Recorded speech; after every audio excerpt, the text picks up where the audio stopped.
We are here in Rwanda with a group of philanthropists and other environmental experts to join the government of Rwanda and other partners to celebrate the coming into force of the Kigali Amendment to the Montreal Protocol and this wonderful new package of policies that the government has put in place to ensure that efficient clean cooling is available for the people of Rwanda. The different categories of people met here and we took back to reflect on how the negotiation process was done, the manner in which it was conducted, how far we have gone, and what we need to be doing next. Because yes, we are now set on the road to start implementing the targets ahead of us that we all need to be fulfilling.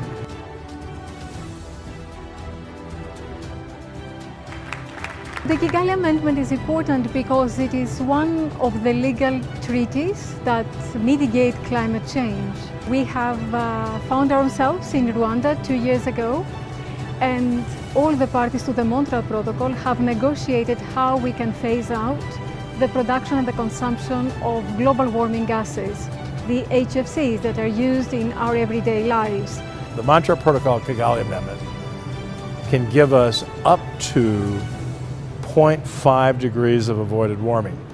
With the initial schedule, we get 80% of that, but we still leave about 20% on the table. If we accelerate the implementation of the Kigali Amendment, we are doing something heroic for climate protection. The next and the most important task is to implement this agreement. So up till now we have 68 parties that have already ratified the Kigali Amendment, and right now they are trying to implement policies to phase out these chemicals, these gases. But we want more countries, because we want all the countries to be parties in order to be able to reach the objective. We created a new program, the Kigali Cooling Efficiency Program, and came up with a broad strategy around how to build capacity within the Montreal Protocol process and try to get as many emission reductions in place as fast as possible. I mean, if you think about it, it's a kind of rare win-win-win situation where nations that want to phase out the HFCs don't necessarily have in country the particular technical expertise to do all the things that are necessary. So in helping them, we can take a big chunk out of climate. We can help consumers in those countries get cheaper cooling, and can help the governments of those countries be able to provide with less infrastructure investment and so on. So sort of everybody wins if you can bring all the different expertises together. We are really grateful for the philanthropy community for having made the initial contribution to the K-CEP now.